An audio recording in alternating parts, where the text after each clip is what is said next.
Hello friends, আপনারা সবাই কেমন আছেন? আশা করি সবাই ভালো আছেন। লেটস ফুড আপ উইথ মমতাতে আপনাদের জানাই স্বাগত।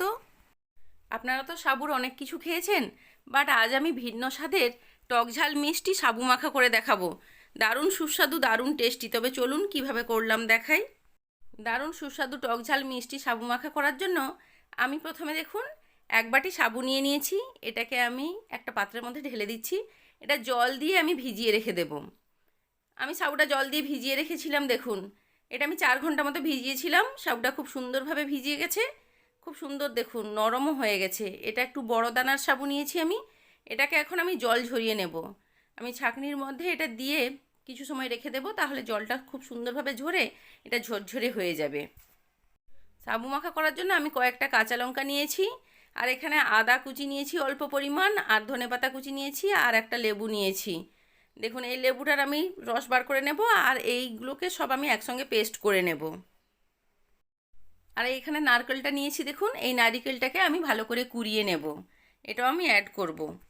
নারকেলটা ভালো করে কুড়িয়ে আমি সাদা অংশটা এক বাটি নিয়েছি, আর এটা পেস্ট নিয়েছি, আর লেবুর রসটা বার করে নিয়েছি, চাট মশলা, আর আমি সামান্য পরিমাণ লবণ নিয়েছি, আর 2 চামচ মতো চিনি নিয়েছি দেখুন। আর আমি এই লেবুটাকে স্লাইস করে কেটে একটা স্লাইস বানিয়ে নিয়েছি সাজানোর জন্য। প্রথমে একটা মিক্সিং বোল নিয়ে নিয়েছি আমি। যে সাবুগুলো জল ঝরাতে দিয়েছিলাম দেখুন খুব সুন্দরভাবে জল ঝরিয়ে গেছে। এখন আমি এগুলো সব দিয়ে দিচ্ছি মিক্সিং বোলের মধ্যে। এটা দেখুন 1 কাপ ফুলে 2 কাপ হয়ে গেছে। আর লবণ স্বাদ মতো দিয়ে দিচ্ছি অল্প পরিমাণ। আর এর মধ্যে এখন আমি অ্যাড করব এই 1 চামচ মতো চিনি দিয়ে দিলাম। চিনিটা মিষ্টি যদি বেশি খেতে চান তো বেশি দিতে পারেন। আর আমি নারকেল কোড়াটাও দিয়ে দিচ্ছি এর মধ্যে 1 বাটি।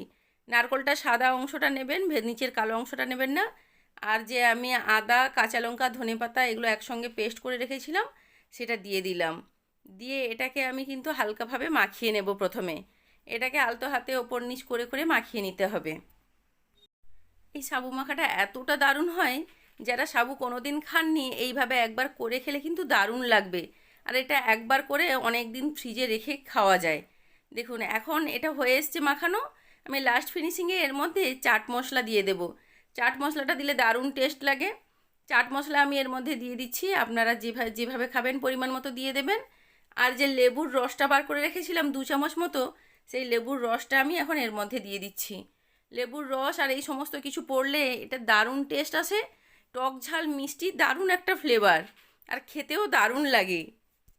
আপনারা চাইলে এর মধ্যে গোলমরিচের গুঁড়োও দিতে পারেন, আর ধনেপাতাকে অল্প একদম ছোট ছোট কুচি কুচি করে দিতে পারেন, দেখতে ভালো লাগবে। হঠাৎ করে বাড়িতে কোনো অতিথি চলে এসেছে, তাকেও কিন্তু এই সাবু মাখাটা সুন্দর একটা বাটিতে করে খেতে দেওয়া যায়। অবশ্য তিনি খেয়ে বলবেন যে এটা কি খেলাম, এটা কোনো দিন এর আগে খাইনি, এটা দারুণ টেস্টি। আমি আপনাদেরকে বলবো এই রেসিপিটা অবশ্যই বাড়িতে একবার ট্রাই করবেন। দেখবেন আপনাদের সবার খুব ভালো লাগবে, খুব পছন্দ হবে, আর খেতেও খুব ভালো লাগবে। আর আপনাদের উৎসাহ ভালোবাসা পেলে আমি আরও নতুন নতুন রেসিপি আপনাদের সহজভাবে করে দেখাবো। আমার নতুন নতুন রেসিপির আপডেট সবার আগে পাওয়ার জন্য আমার ফেসবুক পেজটিকে ফলো করবেন, ইউটিউব চ্যানেলটিকে সাবস্ক্রাইব করবেন, আর ভালো লাগলে একটা লাইক কমেন্ট ও শেয়ার করে আমার পাশে থাকবেন। আপনাদের মূল্যবান সময় নষ্ট করে আমার এই ভিডিওটি দেখার জন্য আপনাদের সবাইকে জানাই অসংখ্য ধন্যবাদ। আপনারা সবাই ভালো থাকবেন, সুস্থ থাকবেন। ফিরে আসবো নতুন একটি রেসিপির সঙ্গে।